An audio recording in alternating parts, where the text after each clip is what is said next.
नमस्कार। मैं हूं आशुतोष और आप देख रहे हैं सत्यहिंदी.com। सत्यहिंदी.com के खास कार्यक्रम आशुतोष की बात में आपका स्वागत है।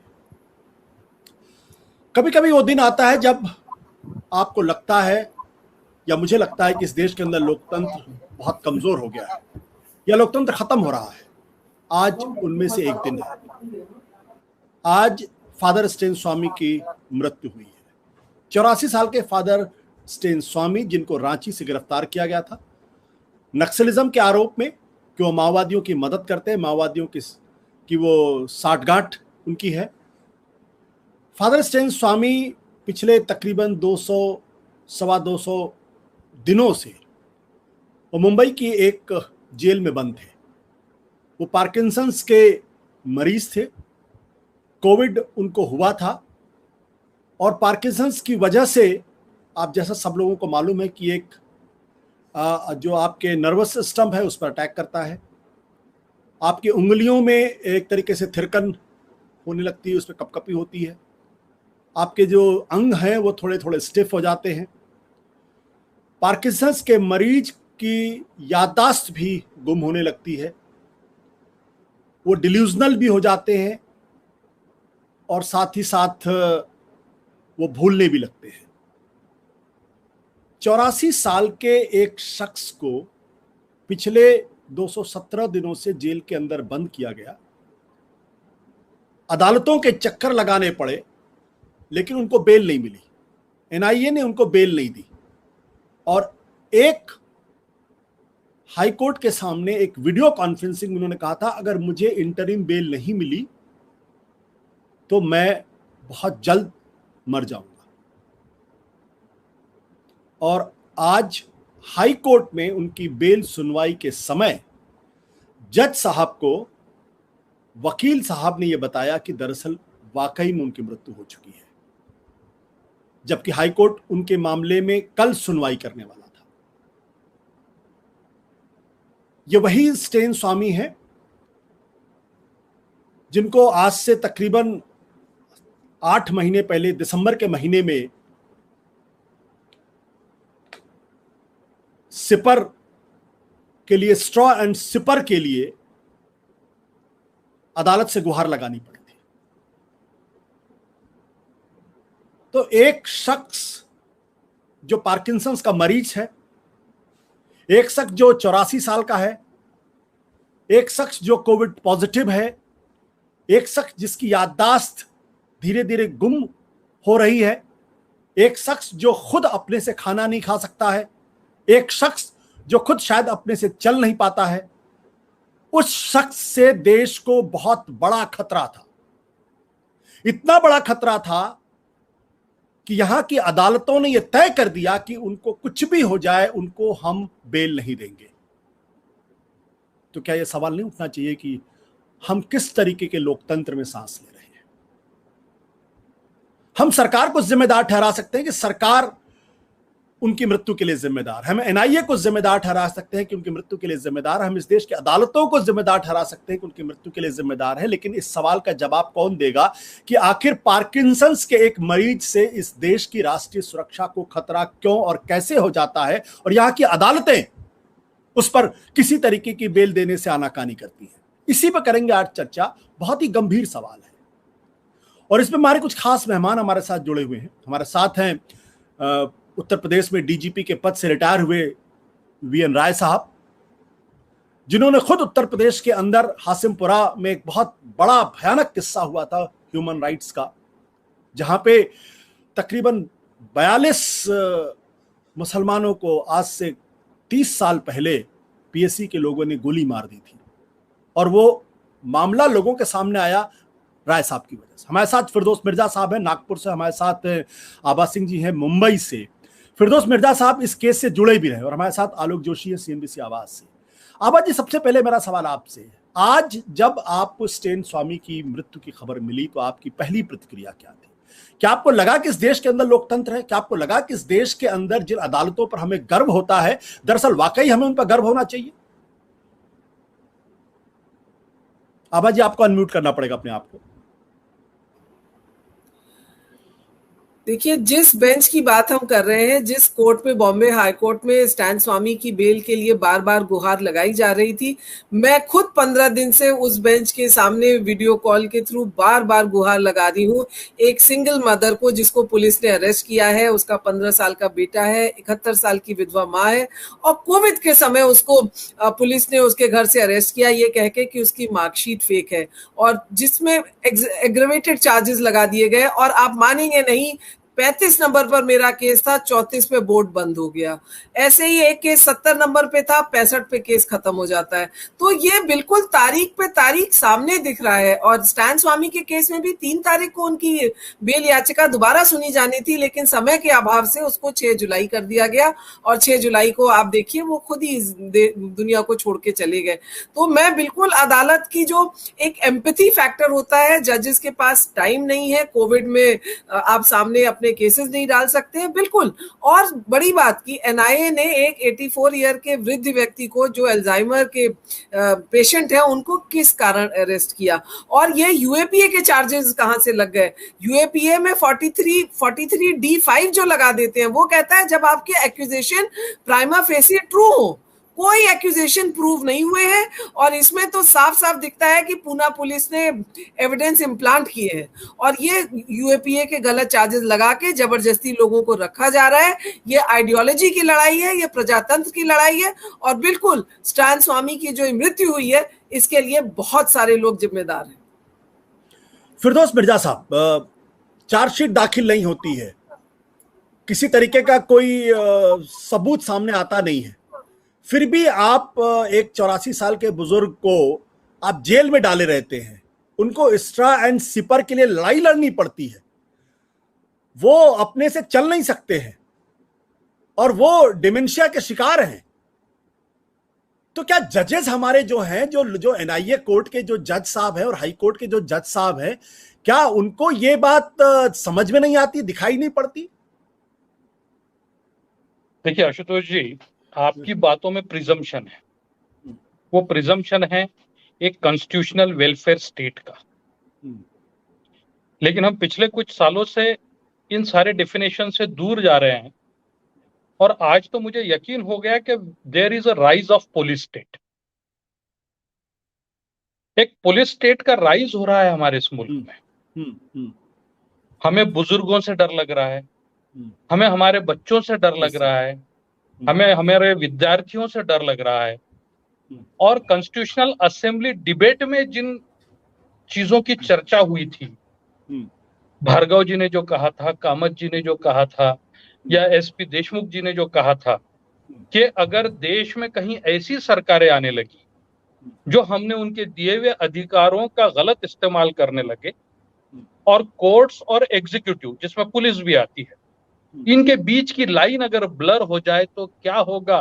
क्या हम इस बारे में सोच रहे हैं? 15 सितंबर 1949 का ये डिस्कशन है, और आज हमको वो सच्चाई नजर आने लगी है।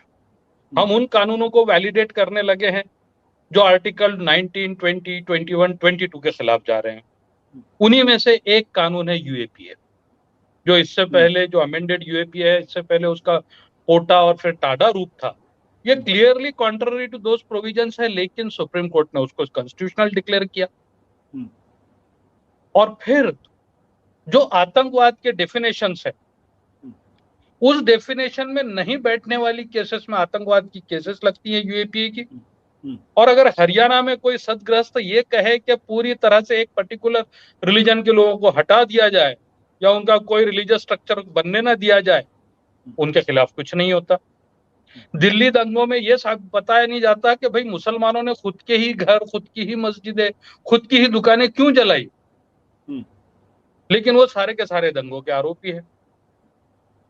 और फिर जब हम कोर्ट में आते हैं तो एक रूल हमको थंब रूल दिखाई देता है, show me the person, I show you the rule. हम अलग अलग लोगों के लिए अलग अलग यार्ड स्टिक यूज करते हैं, और हम इतने हाइपर टेक्निकल हो गए हैं कि हर चीज के लिए हमारे पास किताब में कोई ना कोई पुराना जजमेंट है जिस पर हम रिलाई करते हैं। अब आज का जो है ये तो शौक रहा है दिन भर से, और ये शौक ऐसा है कि वैसे ही बड़ा फ्रेजिल हो चुका है लोगों का विश्वास जस्टिस डिस्पेंसिंग सिस्टम से। डर है कि कहीं वो विश्वास पूरी तरह टूट ना जाए। हम उसी सिस्टम के पार्ट है। वो सिस्टम इसलिए है कि लोगों ने रास्ते पर उतर के एक दूसरे के साथ मारपीट न करते हुए कोर्टों में अपने मामले सुलझाने चाहिए। ये वो कोर्ट्स है जो कॉन्स्टिट्यूशन के कस्टडियन है, हमारे फंडामेंटल राइट्स के कस्टडियन है। लेकिन जैसे आभा जी कह रही थी कि मैटर्स निकल नहीं रहे, लग नहीं पा रहे, ये बहुत खतरनाक मामला है। फिरदौस जी, संविधान के सारे अधिकारों को बाहर जा चुका है जी। मैं राय साहब के पास जाऊं, उसके पहले मैं एक बार फिर आभा जी के पास जाऊंगा। आभा जी, हमारे देश में, हमारे कानून में ये कहा गया है कि भाई जेल जो है वो एक्सेप्शन होना चाहिए, बेल नियम होना चाहिए। क्या ये फिट केस नहीं था फादर स्टेन स्वामी को बेल दिलाने का या बेल मिलने का? आखिर एनआईए कोर्ट को इतनी दिक्कत क्यों थी? हाई कोर्ट तुरंत फैसला क्यों नहीं कर सकता था? वो खुद कह रहे हैं कि अगर मैं इसी तरीके से, अगर मुझे इंटरिम बेल नहीं मिली तो मेरी मृत्यु हो जाएगी। उनकी मृत्यु हो गई। क्या जजेस को ये चीज दिखाई नहीं पड़ती है? और क्यों इस मामले को इतना लंबा किया गया? आपको फिर अनम्यूट करना पड़ेगा अपने आप को। इसको दिखाई भी देती है और मुझे लगता है जजेस को समझ में भी आता है, लेकिन मुझे खुद हैरानी होती है क्योंकि मैं कल भी उनके वकील को सुन रही थी और जो बेल के केसेस चल रहे थे, क्योंकि उसी बेंच में मेरे भी रोज केसेस लगे हैं, कल भी 2 केस लगे हुए हैं, और मैं ये सोचती हूँ कि ये बेल देने में इनको दिक्कत क्या है, जबकि सुप्रीम कोर्ट ने क्लियरली बोला हुआ है कि it is bail not jail, that should be the rule. और एनआईए ने फैब्रिकेटेड चार्जेस पुणे पुलिस ने, मैं फिर कहूंगी कि पुणे पुलिस ने फैब्रिकेटेड चार्जेस लगाए, लेकिन जिस तरह एनआईए ने गिद्ध की तरह इस केस को महाराष्ट्र सरकार से निकाला, अगर आप याद करिए तो शरद पवार की जब सरकार, ये लोग आए थे सरकार में, तो तभी कहा गया था कि ये केस सही नहीं है भीमा कोरेगांव का, इसमें बेल होनी चाहिए। लेकिन इससे पहले कि ये सरकार कुछ करती, एनआईए ने ये केस अपने हाथ में ले लिया। तो ये पॉलिटिकल आइडियोलॉजी का झगड़ा है महाराष्ट्र में। शिवसेना बीजेपी के अस्तित्व का झगड़ा है, क्योंकि दलित वर्सेस मराठा के अस्तित्व का झगड़ा है। और ये पॉलिटिकल आइडियोलॉजी में जो एक्टिविस्ट हैं, इंटेलेक्चुअल्स पिस रहे हैं। और मैं फिर कहूंगी, मैं इसमें जुडिशरी को जवाबदार मानती हूं, क्योंकि अगर पुलिस स्टेट की राइज हो रही है, अगर पुलिस अपनी पावर्स मिसयूज कर रही है, तो सिर्फ एक इंस्टीट्यूशन जो पुलिस को रोक सकता है वो जुडिशरी है। और जजेस को किस तरह से सबने देखा, रंजन गोगोई आज बीजेपी के एमपी बन के राज्यसभा में बैठे हुए हैं, तो जुडिशरी का जो हाल किया जा रहा है, मुझे लगता है कि जब तक दोबारा इस जुडिशरी अपने अस्तित्व को दोबारा एस्टैब्लिश नहीं करेगी, पुलिस स्टेट की तरफ हम बढ़ते चलेंगे। फिरदौस भाई, मैं जो बात अभी आभा जी कह रही हूं उसी को मैं थोड़ा आगे बढ़ाऊंगा। आइडियोलॉजी की लड़ाई है, courts should be ideology neutral. तो आप लोग जो लगातार कोर्ट्स में जाते हैं, हाई कोर्ट में जाते हैं, सुप्रीम कोर्ट में जाते हैं, क्या वहां भी आपको ये देखने में आ रहा है कि अगर नक्सलवाद का किसी के ऊपर आरोप लगा है, आतंकवाद किसी के ऊपर आरोप लगा है, तो वो ये नहीं चेक करेंगे कि उम्र क्या है, कि उनको बेल मिलनी चाहिए नहीं मिलनी चाहिए? क्या वहां भी विचारधारा के आधार पर फैसले होने लगे हैं? अब देखिए, मैं इसी केस की बात करता हूं। मुझे भी पहले यही लगता था कि विचारधारा की लड़ाई है, लेकिन जब वारवारा राव जी की बेल बॉम्बे में हुई और हमने नागपुर में फाइल किया, तो नागपुर का जो केस था वो स्टेट पुलिस डील कर रही थी। बॉम्बे में उनका बेल हो चुका था। मुझे लगता था कि यहाँ ये अपोज नहीं करेंगे, लेकिन बॉम्बे में जिन ग्राउंड्स को निगेट किया था हाई कोर्ट ने, सेम ग्राउंड्स लेके स्टेट पुलिस आ गई। तो क्या ये सारे के सारे पॉलिटिशियन एक साथ बैठे हैं? क्या ये सारी सरकारें एक्टिविस्ट से डरती है? क्या ये सारी सरकारें उन लोगों से डर रही है जो किसी अधिकार की बात करती है? और अगर आप ट्रेंड देखिए कि कौन लोग है ये जो यूएपीए में अंदर है, तो या तो वो शेड्यूल ट्राइब की बात करता है, उनके अधिकारों की, जंगलों के अधिकारों की बात करता है, या माइनॉरिटी राइट्स की बात करता है, मुसलमानों के सिटीजनशिप के राइट्स की बात करता है, या वो बात करता है कि जो मार्जिनलाइज्ड लोग हैं उनके साथ जुल्म हो रहे हैं उससे उनको बचाने की बात करता है। ये सारे वो एक्टिविस्ट है। अब देखिए, तो आइडियोलॉजी की लड़ाई तो है ही, और ये 1950 से, जब से सुप्रीम कोर्ट एस्टेब्लिश हुआ तब से चल रही है। जितने एसेंशियल कमोडिटीज एक्ट में केसेस हुए हैं, कंट्रोल ऑर्डर्स जो थे, बैंक प्राइवेटाइजेशन की बात कीजिए आप, या इमरजेंसी के दौरान की बात कीजिए आप, हमेशा आइडियोलॉजी की लड़ाई हुई है। हैव्स और हैव नॉट्स के बीच लड़ाई हुई है। हैव नॉट्स को बेल नहीं मिली है, तो शायद घूम फिर के हम फिर वही उसी सर्कल में फंसे हुए हैं। राय साहब, आपका तो लंबा पुलिस का लंबा अनुभव रहा है, और एक जमाना था जब इस देश के अंदर मानवाधिकार की लड़ाई होती थी, मानवाधिकार के मुद्दे होते थे और मानवाधिकार के संगठन होते थे। आज के जमाने में यह मानवाधिकार कोई मुद्दा ही नहीं रह गया।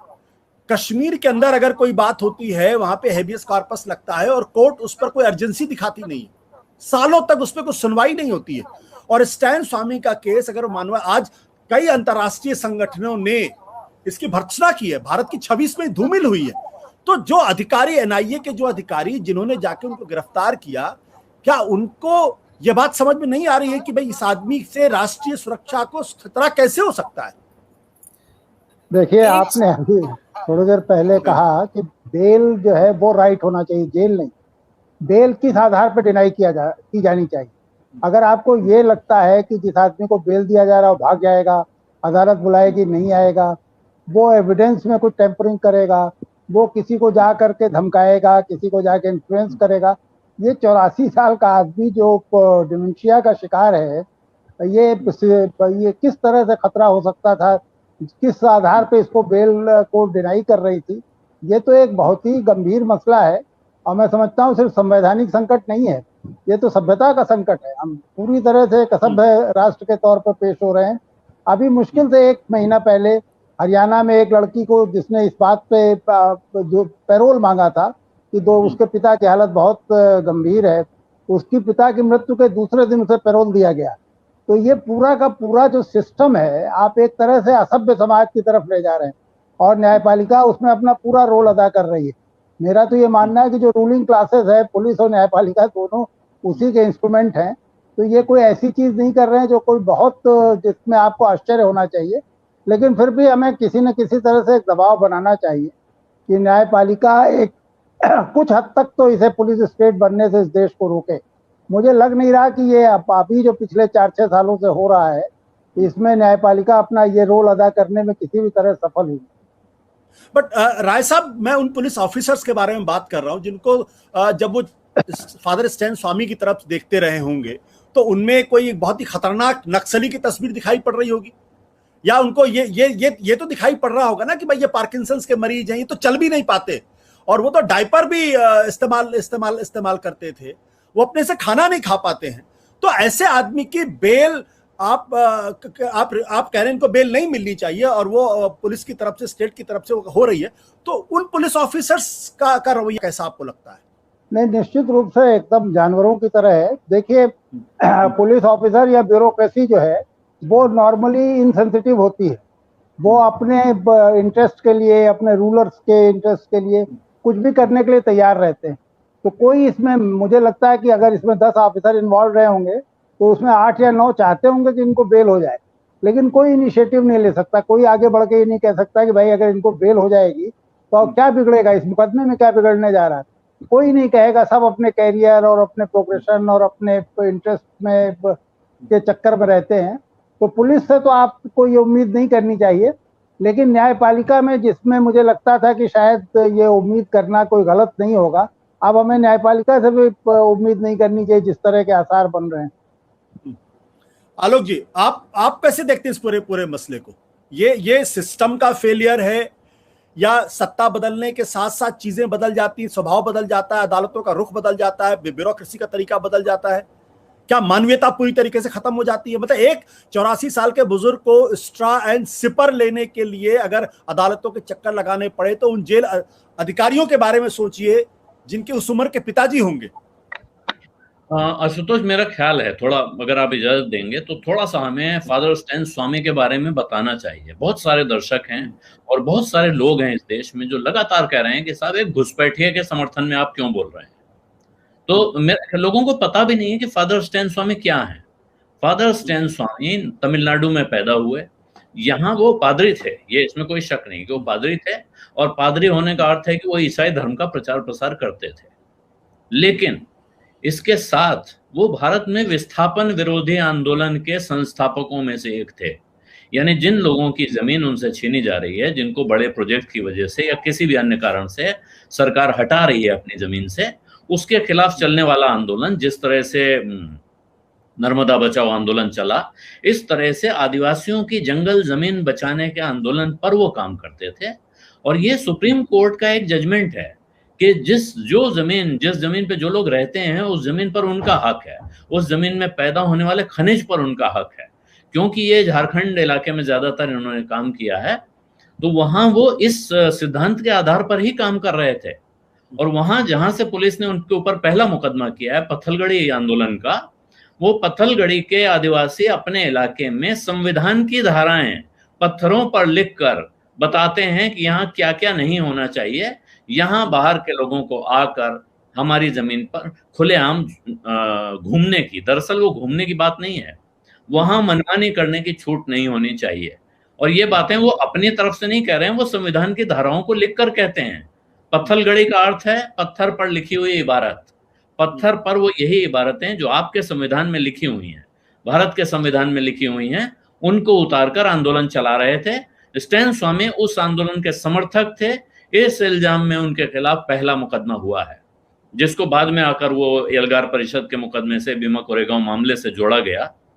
रहा सवाल इस बात का कि वो 84 वर्ष के बुजुर्ग से ये स्टेट क्या डर पाता, वो डर नहीं पा रहा है, वो स्टेट किसी से डर नहीं रहा है। दरअसल ये स्टेट और स्टेट मशीनरी लोगों को डराने के लिए इस्तेमाल करती है इस तरह के उदाहरणों को कि तुम क्या समझते हो। मेरे जैसा इंसान, जो हम जवान नहीं है, हम तो बूढ़े हो रहे हैं, लेकिन तमाम जवान लोग इस देश के वो देख के डर जाते हैं कि अगर ये सरकार ऐसे अशक्त बुजुर्ग के साथ ये व्यवहार कर सकती है तो कहीं इसने मुझे पकड़ लिया तो मेरे साथ क्या करेगी। इसलिए इस सरकार के खिलाफ आवाज उठाने से अच्छा है, इस सरकार के किसी काम पे सवाल उठाने से अच्छा है कि चुपचाप बैठो, मुंडी नीचे करो और अपना काम करते रहो, इस सरकार की तरफ अपनी उंगली मत उठाओ।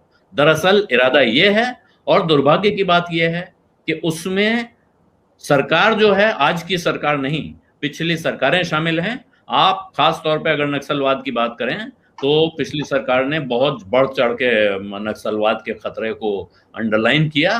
पी चिदम्बरम, जो आमतौर पर वित्त मंत्री रहे लंबे समय तक, वित्त और वाणिज्य मंत्री, कुछ समय के लिए गृह मंत्री बने थे इस देश के। उस वक्त उनके सार्वजनिक भाषण हैं जिसमें आप बहुत दुर्लभ मौकों पे उन्हें हिंदी बोलते पाते हैं। हिंदी में उनका भाषण है जिसमें वो देश में नक्सलवाद के खतरे की तरफ इशारा कर रहे हैं, और ये रेड कॉरिडोर को पहली बार सार्वजनिक मंच पे उन्होंने इस्तेमाल किया है, जो लाल पट्टी कहते हैं कि साहब ये पूरे देश में इतनी बुरी तरह से इतना बड़ा खतरा फैला हुआ है। तो जो कुर्सी पे बैठा होता है उसको हर वो आदमी अपने लिए खतरा दिखता है, इस देश के लिए खतरा दिखता है, जो उस पर सवाल उठाता है। और पुलिस के बारे में जो राय साहब ने कहा, वो क्यों, राय साहब तो पुलिस को हमसे बहुत बेहतर जानते हैं। पुलिस के अफसर तो मशीनरी हैं, जैसा उनको हाकिम चलाना चाहेगा। उसमें कुछ ऐसे लोग हैं जो कानून संविधान देखते हैं, कुछ ऐसे हैं जो आंख पे पट्टी बांधते हैं और कहते हैं जैसा मालिक आप जैसा कहोगे हम उसका डबल करके दिखाएंगे। और इसके उदाहरण आपको छत्तीसगढ़ में, झारखंड में तमाम मिलेंगे। सोनी सोरी का पूरा मामला पढ़िए, आपको पता चलता है कि एक लड़की के साथ किस तरह के अत्याचार हो सकते हैं, और उसके जो आरोपी पुलिस अफसर हैं उनको पुलिस पदक मिलता है। अभी जो हमने दिल्ली दंगों के दौरान जिसके बगल में खड़े होकर कपिल मिश्रा ने भड़काऊ भाषण दिए थे, उस अफसर की सिफारिश हुई है राष्ट्रपति के पुलिस पदक के लिए, उसको सम्मान दिया जाना है। तो ये दिखाता है कि वो अफसर जो कर रहे हैं वो इसलिए भी कर रहे हैं कि उन्हें मालूम है कि हमें कुछ ना कुछ मिलने वाला है, तो वो अपनी वफादारी साबित करना चाहते हैं, और उसके लिए वो more loyal than the king की भूमिका में आते हैं, और उसमें जितने तरह की वो बेरहमी दिखा सकते हैं वो दिखाते हैं। स्टैन स्वामी से किसी सरकार को, किसी निजाम को कोई खतरा नहीं था, लेकिन स्टैन स्वामी को उदाहरण बना के बहुत सारे लोगों को दिखाया जा सकता है कि हम तुम्हारे ऊपर किस किस तरह के जुल्म ढा सकते हैं अगर तुम आवाज उठाओ। ठीक है, पंकज जी भी हमारे जुड़ गए। पंकज श्रीवास्तव जो मीडिया विजिल के संपादक है। पंकज जी, अगर किसी को नक्सलवाद के आरोप में अगर जेल में बंद किया जाए तो क्यों उसको बेल मिलनी चाहिए? आप वहां पे लोगों को छीन छोटा करने की बात करेंगे, ऐसे लोगों की मदद करेंगे, ऐसे लोगों को आप जो है वैचारिक तौर पर आधार प्रदान करेंगे, और उसके बाद आप ये उम्मीद करते हैं कि इनके साथ नरमी बरती जाए। पहली बात तो आप जो सवाल कर रहे हैं उसमें थोड़ा सा झोल है कि आपने कहा कि जो लोग छीन छोटा करते हैं उनके साथ क्यों नरमी बरती जाए। बिल्कुल सही बात, जो लोग छेन छोटा करते हैं उनके साथ नरमी कोई भी समाज या कोई भी शासन जिस तरह का है वो नहीं बरतता है, और शायद ऐसे लोग मारे ही जाते हैं आमतौर पर। इतिहास तो यही रहा है। लेकिन अगर कोई ये बात कहे कि आप आदिवासियों को उनका वो अधिकार दीजिए जो इस देश के संविधान ने दिया है, और इसके लिए वो धरना दे, इसके लिए वो प्रदर्शन करे, और तब सत्ता ये कहे कि दरअसल ये तो माओवादी है, तो वो तो माओवाद को या माओवादी आंदोलन को वो सत्ता तो वैधता प्रदान कर रही है। क्योंकि स्टेन स्वामी की मांग क्या थी? 8 अक्टूबर को जब उन्हें गिरफ्तार किया गया, उसके 2-4 रोज पहले एनआईए उनसे 2 बार पूछताछ कर चुकी थी। उन्होंने एक लेटर पूरा जारी किया था और इसमें पूछा था कि मेरा अपराध क्या है। उन्होंने ये कहा कि भाई मैं क्या मांग कर रहा हूं, या मेरा जो पूरा 3 दशक का पूरा जीवन है उसका क्या आधार रहा है। मैं ये कह रहा हूं कि इस देश में पेशा कानून लागू करो, वो मैंने नहीं बनाया है। मैं कह रहा हूं कि 5वीं अनुसूची में जो भारतीय संविधान ने आदिवासियों के साथ वायदा किया है, जिसमें हर राज्य में एक आदिवासी सलाहकार परिषद होगी जो राज्यपाल को सलाह देगी, जिसके हिसाब से चीजें होंगी, उसको लागू करो। तो स्टेन स्वामी का बनाया हुआ संविधान नहीं है। अगर आपको आपत्ति है तो इस संविधान को खत्म कर दीजिए। अदरवाइज सैकड़ों साल के या कम से कम 100 साल के जबरदस्त संघर्ष के बाद जो संविधान बना था, जिसने इस देश के लोगों से वायदा किया था, उस वायदे की याद दिलाने की तुलना आप छेन छोटा करने वालों से करें तो कहीं ना कहीं ये बहुत बड़ा अन्याय है। दूसरी बात, मान लीजिए आपको लगता है कि आदमी अपराधी है और कानून ने उसको सजा दे दी है, लेकिन किसी भी सभ्य समाज में अपराधियों के भी कुछ अधिकार होते हैं। अभी थोड़ी देर पहले मैं कोवैक्सीन घोटाले पर बात कर रहा था। हमारे मित्र हैं शोभन सक्सेना, वरिष्ठ पत्रकार, जो ब्राजील में साओ पाउलो में बैठे हैं। उन्होंने बताया कि यहाँ तो 70 साल से ज्यादा की उम्र के किसी व्यक्ति को जब तक कि वो सीरियल किलर ना हो कि निकलेगा और मार देगा, तब तक जेल में रखते ही नहीं। यहाँ एक आदमी को 83 साल की उम्र में आपने गिरफ्तार किया, उसके बाद कोरोना का पूरा महामारी चल रही है, वो कह रहा है भाई हमें इलाज दो, हमें इलाज की जरूरत है। इलाज तो छोड़िए, आप स्ट्रॉ नहीं दे रहे हैं। अपराधियों के भी अधिकार होते हैं जेल मैनुअल के तहत। क्या आप कोई सभ्य समाज हैं?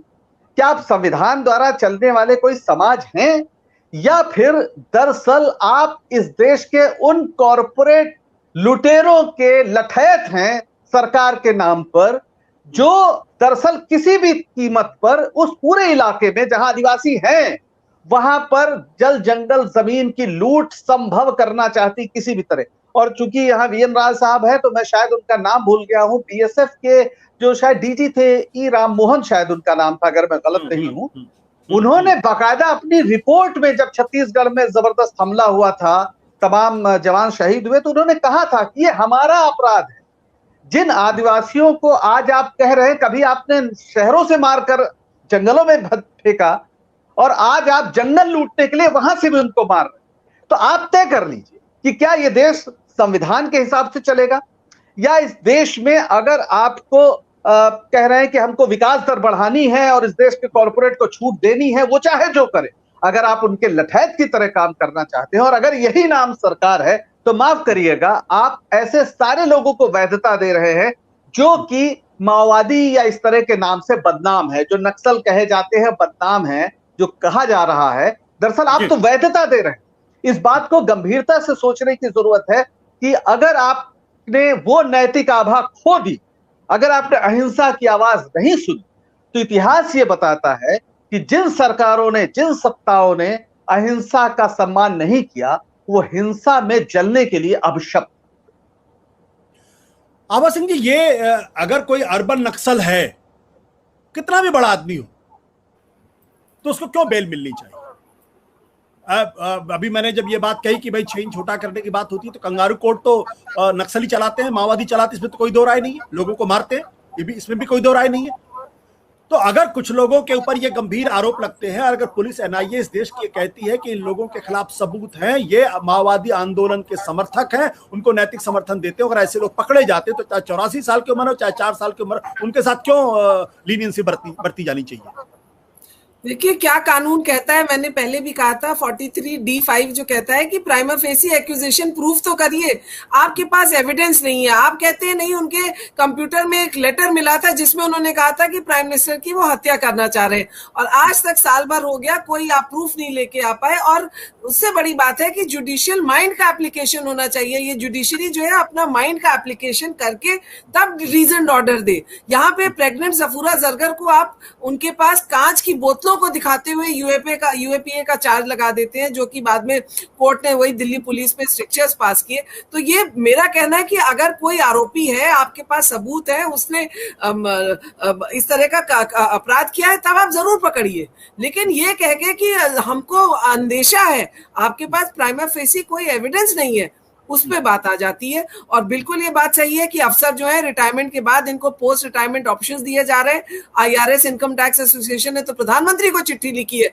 कि 3-3 साल से लोग रिटायर हो गए लेकिन चेयरमैन की कुर्सी पे बैठे हुए, पूरे इंस्टीट्यूशंस कॉम्प्रोमाइज हो रहे हैं। तो बिल्कुल इस वक्त जो है बहुत जरूरी है कि एनआईए के अफसर, जो आशुतोष जी आप कह रहे थे कि जिन अधिकारियों ने गलत तरीके से अरेस्ट किया है, उनके ऊपर कार्रवाई होनी चाहिए। हम कैसे भूल सकते हैं कि यहाँ पे सचिन वाजे जैसे पुलिस अधिकारी हैं जो मनसुख हिरन का गला घोंट के हत्या कर रहे हैं। हम कैसे भूल सकते हैं कि यहाँ पे प्रदीप शर्मा जैसे पुलिस इंस्पेक्टर्स हैं जो झूठे फोन करवा देते हैं कि रवि पुजारी का एक्सटॉर्शन कॉल है, और 3-3 साल से लोग जेल में बैठे हैं, उनकी बेल नहीं हो रही है। 3.5 साल से लोग तलोजा जेल में बैठे हैं, उनकी बेल आ नहीं रही है एक बार भी, और ये सिर्फ पुलिस वाले एग्रीवेटेड चार्जेस लगा दे रहे हैं। तो बिल्कुल इंक्वायरी होनी चाहिए। ह्यूमन राइट्स कमीशन क्या कर रहा है? मैं तो कहती हूँ हमारा नेशनल ह्यूमन राइट्स कमीशन क्यों चुप बैठा है? क्योंकि वहां पे ऐसे लोग बैठा दिए जाते हैं रिटायरमेंट के बाद जो सिर्फ अच्छा समय काटने के लिए आते हैं। अच्छे दिन इन रिटायर्ड अफसरों के हो रहे हैं जो बढ़िया पोस्ट में बैठे हैं, और आम जनता जो है वो त्राई कर रही है इस वक्त। आलोक, आप कुछ बीच में इंटरव्यू करना चाहते हैं? तो आप देखिए, क्योंकि आप बात कहते हैं अर्बन नक्सल,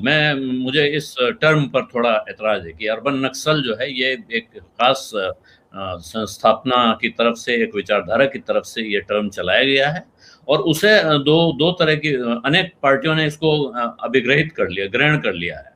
लेकिन ये फादर स्टैन स्वामी अर्बन थे या नक्सल थे, इन दोनों सवालों पर मतभेद है। फादर स्टैन स्वामी अर्बन नहीं है क्योंकि गांव में काम कर रहे थे। जहां तक रहा धर्मांतरण का सवाल, क्योंकि बहुत सारे लोग इसलिए नहीं उनसे नाराज हैं कि वो क्या कर रहे थे, उनको पता भी नहीं है कि पुलिस का केस क्या है। वो सिर्फ इस वजह से उनका गुस्सा है कि साहब ये एक ईसाई पादरी है, इसको तो जेल में रहना चाहिए, इसको ये तो मर गया तो बहुत अच्छा हुआ। क्यों? क्योंकि वो ईसाई धर्म का प्रचार प्रसार कर रहे थे। लेकिन ईसाई धर्म के प्रचार प्रसार पर भी फादर स्टैन स्वामी ने हाल में पुलिस कार्रवाई के बाद अपनी गिरफ्तारी से पहले जो बातें कही हैं उनको ध्यान से सुना पढ़ा जाना चाहिए। उन्होंने कहा कि ये मैं पुलिस की इस कार्रवाई को चर्च के लिए एक सुनहरे अवसर के तौर पर देखता हूं कि वो अपने गिरबान में झांके और देखे कि वो किस तरह काम करता है। हम अगर गरीबों के लिए काम करते हैं तो हमें गरीबों की तरह गरीबों के साथ रहते हुए दिखना चाहिए। हम विदेशों से आने वाले मोटे पैसे के बल पर आराम से काम करते हुए नहीं दिख सकते हैं, और हमें इस बात पर सोचना चाहिए कि क्या हमें विदेशी संस्थानों से पैसा लेना है या नहीं लेना है। ये वो क्या बात कह रहे थे। और ऐसे आदमी को, और उन्होंने कहा है कि मैं न माओवादी हूं, जो उन्होंने चिट्ठी लिखी है जिसका जिक्र अभी पंकज जी ने किया, उन्होंने कहा न मैं किसी माओवादी संगठन का सदस्य हूं, न मैं माओवादी हूं, और मुझ पर जो माओवादी कार्रवाई में शामिल होने के जो आरोप हैं वो झूठ हैं। पुलिस ने मेरे कंप्यूटर को डॉक्टर करके इसके अंदर प्लांट किए हैं। तो ये जो पुलिस काम करती है, पुलिस तो किसको, पुलिस कल को मुझे भी साबित करने की कोशिश करेगी, आपको भी साबित करने की कोशिश करेगी।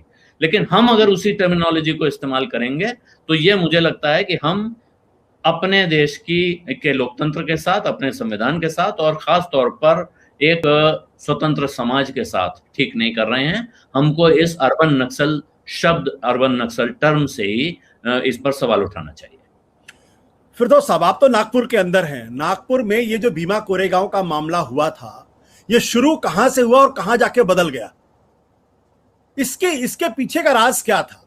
जिन लोगों के खिलाफ शुरुआत में एफआईआर दर्ज की गई, उनमें से एक आदमी को गिरफ्तारी हुई, दूसरे आदमी को कभी गिरफ्तारी भी नहीं हुई। और जिसको यह माना गया कि दरअसल दलितों के ऊपर हमला किया गया है, उसको बाद में एल्गार परिषद के बाहर एकत्र कर दिया गया। ये तो अर्बन नक्सल के द्वारा किया गया एक षड्यंत्र था देश की सरकार को डिस्टेबलाइज करने के लिए और प्रधानमंत्री की हत्या करने। ये जो नाटकीय परिवर्तन हुआ ये कैसे हुआ और वहीं से शब्द निकला अर्बन नक्सल। अभी विभूति नारायण जी है यहाँ पर, वो बहुत अच्छे से जानते हैं कि एक कहावत है कि पुलिस चिंदी का सांप बना सकती है। चिंदी यानी कपड़े की एक फटी हुई एक पतली सी पट्टी, उसको कैसे सांप बनता है, उसका ये बड़ा आइडियल एक एग्जाम्पल है जो आप कह रहे हैं। क्योंकि जो बेसिक एफआईआर था वो दलितों पर हमले का एफआईआर था, उसका इन्वेस्टिगेशन चल रहा था और जिनका जो नामजद थे उस एफआईआर में वो कोई अरेस्ट नहीं हुए, शायद एक हुआ होगा, वो भी बेल आउट हो गए। एक अरेस्ट हुए थे, वो एक बोटे वो बेल आउट हो गए। और उसके बाद फिर पूरा का पूरा कन्वर्ट किया गया और जो एफआईआर में था ही नहीं उसको पूरी चार्जशीट में लाया गया, उस पूरी कहानी को लाया गया। देखिए आलोक जी ने बहुत अच्छी बात बोली कि जो टर्मिनोलॉजी यूज होती है, देखिए अतिवादी, दहशतवादी, आतंकवादी, या आप अलग अलग टर्मिनोलॉजी अलग अलग लोगों के लिए इस्तेमाल करते हैं। अगर किसानों का आंदोलन है तो वो सारे खलिस्तानी हो गए क्योंकि उसमें सिख नजर आ रहे हैं। अगर सीएए के विरोध में आंदोलन चल रहा है, मुसलमान दिख रहे तो सारे आतंकवादी हो गए। अब अगर आदिवासियों के लिए आतंकवाद के लिए कोई आंदोलन चल रहा है उनके अधिकारों के लिए, तो वो सारे नक्सलवादी हो गए। तो इस तरह के हमने टर्मिनोलॉजी एक क्रिएट की है। मैं 1 मिनट लूंगा सिर्फ आपका, मैं एक तारा पढ़ के सुनाना चाहता हूँ। माननीय मित्र पंडित ठाकुर दास ने स्वीकार किया है कि स्वेच्छारिता हमारे रक्त में प्रवाहित हो रही है और सर्वत्र जो घटनाएं हो रही है वो इस स्वेच्छारिता के स्पष्ट लक्षण है। गोलियां चलने की तथा लाठीचार्ज की कई घटनाएं हुई है, पर इस बात का अनुसंधान करने की कहीं कोई कोशिश नहीं की गई कि इसके कारण क्या है और जनता की शिकायत क्या है। संपूर्ण देश में स्वेच्छारिता का इतना बोलबाला हो गया है, विधि संगत शासन का ऐसा अभाव हो गया है कि संभव है शीघ्र ही हम सभी एक दिन इसकी लपेट में आ जाए। जनता शासन से ऊबती जा रही है। अगर आप यह महसूस करते हैं कि शासन आज लोकप्रिय नहीं रह गया है तो इसके कई कारण हैं, पर दुर्भाग्य यह है कि इसकी ओर कोई ध्यान नहीं दिया जा रहा है। ये मैं आज की बात नहीं कर रहा हूं, मैं बात कर रहा हूं ये 15 सितंबर 2049 जब संविधान सभा में ये बात डॉक्टर PS देशमुख ने कही थी। अब आप इसको आज कैसा देखते हैं? उस दिन की अगर संविधान सभा की आप चर्चा उठाए और सिर्फ उसके पैरा ही पढ़े तो आज हम जो चर्चा कर रहे हैं वो एग्जैक्टली वैसी है। उस रोज एक बड़ा मजेदार किस्सा ये कहते हैं पंडित भार्गव जी, मैं आपको बताऊं कि ऐसे मामलों में आमतौर पर होता क्या है, पुलिस को सारे अधिकार प्राप्त है, वो अभियुक्त व्यक्तियों के बारे में गलत सूचना देती है, उसके और उसके रिश्तेदारों के साथ दुर्व्यवहार करती है और उनके विरुद्ध रखने के लिए गलत सूचनाएं देती है। Constituent assembly debates and we are still there.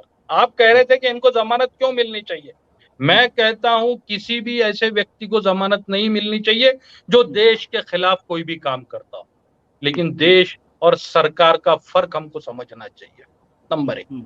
Number 2, आप अगर चार्जशीट फाइल करने की मियाद दी है आपको क्या 60 दिन के अंदर आपको करनी है, अगर 10 साल की सजा है 90 दिन के अंदर करनी है, अगर ये 10 साल से ज्यादा की सजा है और यूएपीए में थोड़ा दिन वक्त आपको बढ़ा के दिया जाता है, तो उसी तरह इस केस का निपटारा करने का भी तो कोई मियाद होनी चाहिए। अभी नजीब के बेल के केस में सुप्रीम कोर्ट कहता है कि ठीक है आपने बहुत मर्यादाएं डाल दी है हमारे अधिकारों पर, लेकिन जो हमारे कॉन्स्टिट्यूशन के कस्टडियन का अधिकार है, तो अगर आप जल्दी से केस को खत्म नहीं कर सकते तो हमने जमानत देनी चाहिए। अब हम अभी जस्ट एक किताब रिलीज हुई है बेगुनाह कैदी या इस तरह की, 12 मुसलमान नौजवान कैद हुए थे, उनकी पूरी जवानी खत्म हो गई, बुढ़ापे में वो सबके सब निर्दोष करार दिए गए। तो अब स्टैन स्वामी जी को मैं चाहता था कि इनके खिलाफ केस चले और साबित हो कि ये इन्होंने कुछ किया है। अब सीआरपीसी कहती है कि जो मर गया उसके खिलाफ आप केस नहीं चला सकते। तो अब हम कैसा पता चलेगा कि इन्होंने कुछ किया था या नहीं किया था?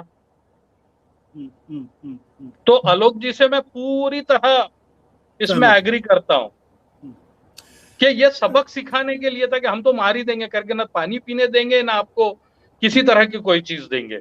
ये सबक है, हमको न्याय प्रक्रिया से पूरी तरह इनको गुजारना नहीं है। ठीक है, तो आप बेल मत दीजिए, 6 महीने में केस खत्म कीजिए ना। बिल्कुल। राय साहब, ये जो बात अभी फिरदौस जी ने कही कि 1949 का हवाला दिया, पुलिस का चरित्र बदला नहीं पिछले 70 सालों में और खराब हुआ है। आपको अपने को अनम्यूट करना पड़ेगा। आपने बहुत सही कहा कि पुलिस का चरित्र नहीं बदला, लेकिन उसके पीछे कारण ये था कि जो हमारे नए रूलर्स आए उन्हें भी वही पुलिस अच्छी लगती है जो आजादी के पहले की पुलिस थी। आखिर क्यों नहीं बदला इन लोगों ने? आप सोचिए ना कि 1861 में जो कानून बने हैं उन्हीं पर पूरा पुलिस का ढांचा खड़ा हुआ है आज तक। 1947 में ये उम्मीद की जानी चाहिए थी कि पुलिस का चरित्र बदलेगा, लेकिन जो नए शासक आए, जो नए प्रभु वर्ग आए, उनको भी वही पुलिस पसंद है।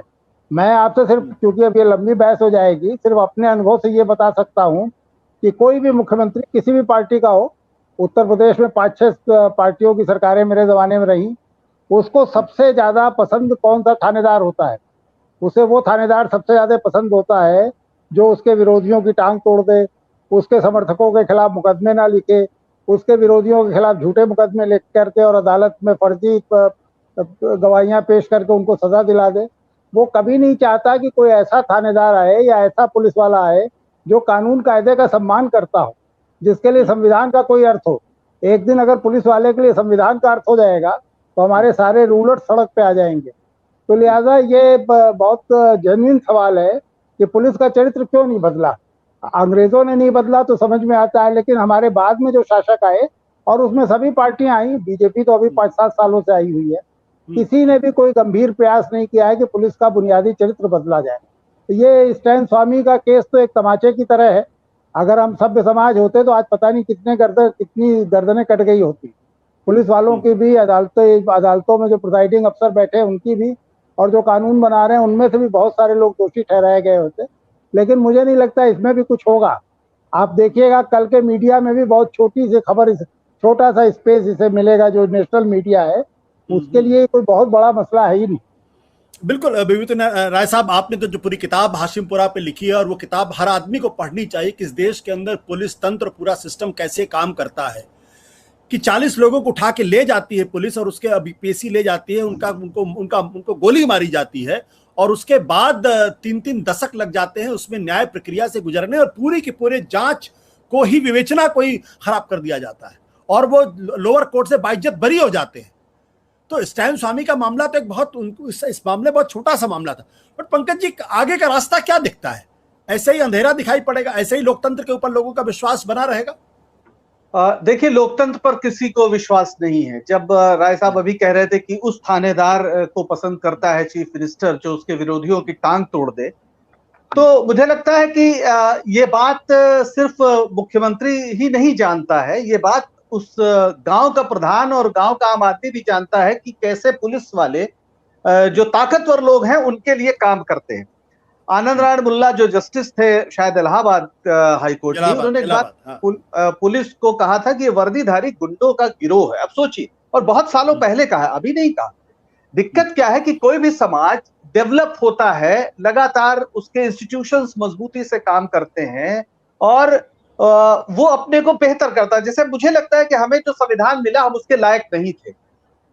बहुत सारे देशों में सिर्फ वोट का अधिकार पाने के लिए सैकड़ों साल का संघर्ष हुआ और हमें एक कलम से मिल गया, एक कलम से लिख दिया गया हम सब बराबर हैं। लेकिन बराबर होने के लिए जो एक रिगरस संघर्ष से गुजरना चाहिए था, हम उससे नहीं गुजरे, हमारा समाज नहीं गुजरा। हमारी जो लीडरशिप थी उस समय की वो बहुत एनलाइटेंड थी, दुनिया को वो समझ रही थी, विश्व के महान नेताओं में उनकी हम गणना कर सकते हैं। लेकिन हमारा समाज उस पूरी प्रक्रिया से नहीं गुजरा। उसका जो एक सामंती आचरण था जहां ताकतवर की सत्ता है वो बनी रहेगी।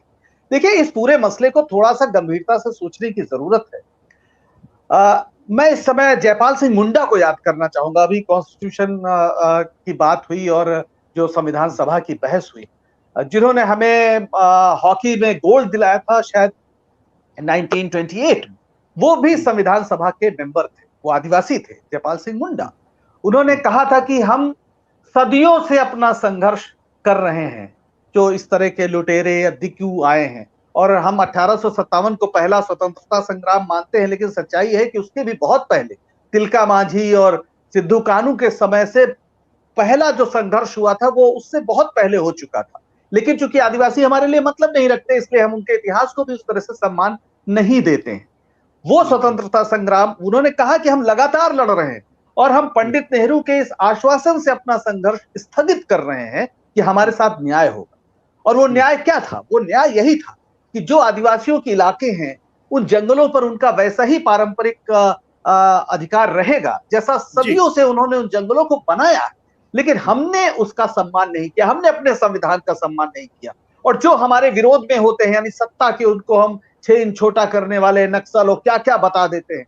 इसके अलावा एक चीज और जान ली कि हमें याद रखना होगा कि देशद्रोह या राजद्रोह के प्रश्न पर हमारे यहाँ सुप्रीम कोर्ट ने क्या कहा, एक नहीं एक से ज्यादा बार कहा है कि आप नारा लगाएं, आप कुछ भी करें, आप भाषण दें, आप पर्चा लिखें, जब तक आप कोई एक एक्शन नहीं करते जो हिंसक हो, तब तक आप पे राजद्रोह का कानून नहीं लगेगा। खालिस्तान जिंदाबाद का नारा सार्वजनिक रूप से लगाने वालों को भी नहीं सजा दी गई इसके आधार पर। और ये लंबी बहस है। तो हमारे यहाँ जो संविधान ने या कानून ने या सुप्रीम कोर्ट ने अपनी जो कसौटियां पहले तय कर रखी, हम उसको भी मानने को तैयार नहीं। तो हम एक बतौर डेमोक्रेसी डेवलप नहीं हो रहे हैं, बल्कि हम एक फेल्ड स्टेट बनते जा रहे हैं, जहां एक जज सरकार के मुताबिक फैसला देकर राज्यसभा में जा सकता है, राज्यपाल बन सकता है, और हमें किसी को शर्म नहीं आती। हम फेल हो गए सर पूरी तरीके से। और आप जान लीजिए कि भारत वैसा ही सबसे बड़ा लोकतंत्र है जैसे डायनासोर सबसे बड़ा एक जानवर था, और वो खत्म हो गया। तो अगर हमें बचना है, अगर हमें एक संविधान के मुताबिक एक आधुनिक लोकतांत्रिक भारत बनाना है, तो अपने इंस्टीट्यूशंस को मजबूत करना होगा, उन्हें भी सोचना होगा, जजेस को सोचना होगा, मीडिया को सोचना होगा, वरना ये एक बनाना रिपब्लिक हो चुका है जहां माइट इज राइट और वही चलेगा। आप सिर्फ इस देश के लोगों को लूट रहे हैं। अगर कल कोई कह दे कि सारे जंगलों को काट दो और विकास दर 27% हो जाएगी, आलोक जी अच्छी तरह जानते हैं अर्थशास्त्र का आंकड़ा, तो कोई सिलसिला ये भी मान लेगा। इसलिए हमें बहुत सतर्क होने की जरूरत है। कोरोना वायरस ऐसे ही नहीं आया, शायद अब हमें इस पृथ्वी पर, इस ग्रह पर मनुष्य के अस्तित्व को बचाने की दृष्टि से भी एक जस्ट यानी न्यायपूर्ण समाज बनाने के बारे में सोच रहे हैं। बिल्कुल, और मुझे लगता है कि बातचीत बहुत थोड़ी लंबी हो गई, लेकिन इस तरीके की बातचीत होनी चाहिए। बहुत सारे वो लोग जो इस कार्यक्रम को देख रहे होंगे, उनके मन में सवाल होगा कि किसी अर्बन नक्सल के साथ क्यों लोग खड़े हैं। सवाल इस बात का है कि क्या अदालत में साबित हुआ? क्या कौन सी अदालत ने साबित किया कि स्टैन स्वामी अर्बन नक्सल थे, नक्सलवादी थे, उन्होंने किसी का कत्ल किया, माओवादी थे? कहां साबित हुआ? क्या इस देश के कानून को, संविधान को हम पूरी तरीके से भूल चुके हैं, जहां यह कहा गया है कि जब तक अदालत किसी को दोषी करार ना दे तब तक वो इनोसेंट है। लेकिन एक परंपरा चलाई पिछले कई सालों से, आप एक जुमला कसते हैं, उसके आधार पर लोगों की छवि को बिगाड़ते हैं और फिर लोगों को यकीन करा देते हैं कि दरअसल ये शख्स ऐसा ही है। और जब तक इस तरीके का न्याय इस देश के अंदर चलेगा तो लोकतंत्र तो खतरे में रहेगा ही, और लोकतंत्र बचेगा ये बड़ा सवाल रहेगा। स्टैन स्वामी की मौत एक बहुत बड़ा संकेत है उन तमाम लोगों के लिए जिन्हों इस देश के लोकतंत्र पर यकीन है। नमस्कार, धन्यवाद, शुक्रिया। नमस्कार।